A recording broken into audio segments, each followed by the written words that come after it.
Smriti, give me a sense of the MCG. I mean, 86, 87,000 people on the 8th of March, which happens to be my birthday as well. Yes, it got ruined because you all lost, but that's a different matter. What sort of won that particular day was cricket.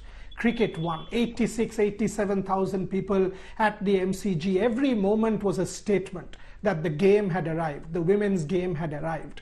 What was your sense? You were inside. When you saw that gigantic huge stadium, the amphitheater fill up with 86, 87,000 people, were you feeling vindicated that this is why you played this game and you are a star, you've made this happen? Give me a sense. Yeah, I think, as I said, it just felt very nostalgic. I think I took almost a minute before the final started just to see that. And at that time, I just told also that, okay, this is the only minute you're going to actually watch the crowd.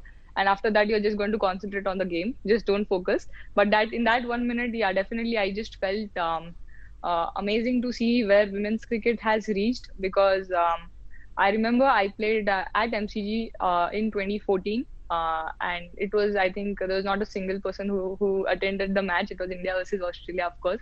And I used to have an habit as a player that whenever I played on empty stadiums, I used to imagine that it is filled. Because I don't know, I kind of felt I used to feel more motivated because I used to see men's match and I used to feel, okay, what kind of atmosphere they have, and it automatically motivates you like as a player, because if there's like almost 20,000 people shouting for you, 86,000 people shouting for you to go and get that catch or go and hit that sixes, I think it just kind of motivates you. Though of course it didn't turn out that well in the final, as I'm sorry for spoiling your birthday, but No, that's fine. Yeah, that's fine. I mean, the fact that you all made the final. Two teams make... I always look at it this way, Smriti. I mean, the fact is, yes, you may have lost the final, but you made the final. To be able to make that final allowed us to celebrate the game, to celebrate each one of you. I mean, always the glass is half full rather than half empty. That's how you need to look at life. Yeah. And I think the same... same thing happened in the 2017 final as well.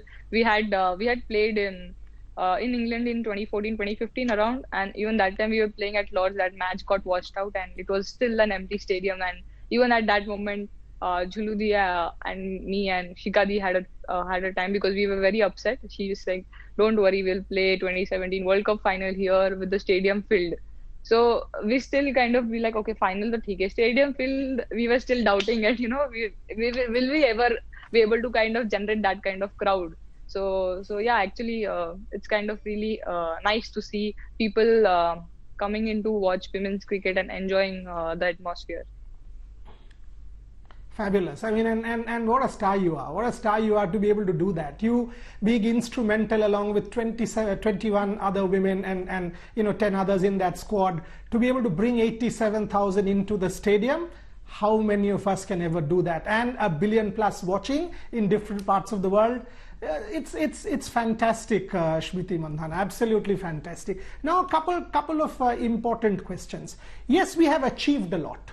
We have indeed. But what are the areas that you want the BCCI, for example, to focus on, for Saurav to focus on? He's just given you a selection committee headed by Neetu David, who according to me is perhaps the best of her generation. I'm delighted that Neetu will get an opportunity to sort of contribute back to the game. I mean, a brilliant left-arm spinner in her own right. So you've got a selection committee which is now sorted. What are the other areas you want the BCCI to look after?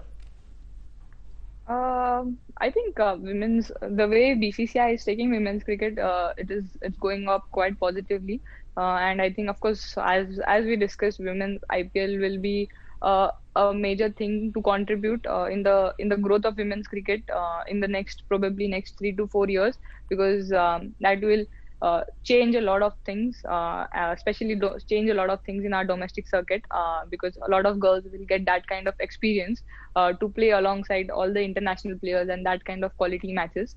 And yeah, I think mostly I feel more of like grassroots cricket. I think if that is even that, if we develop a lot of under 16 tournament is started, so that's a very positive thing. So even if we invest a bit more in our grassroots cricket, women's grassroots cricket, and get more cricket, more women, small girls playing cricket, I think that would be an amazing thing, and that will add up a lot to women's cricket going forward, because if there's competition, the game is going to grow.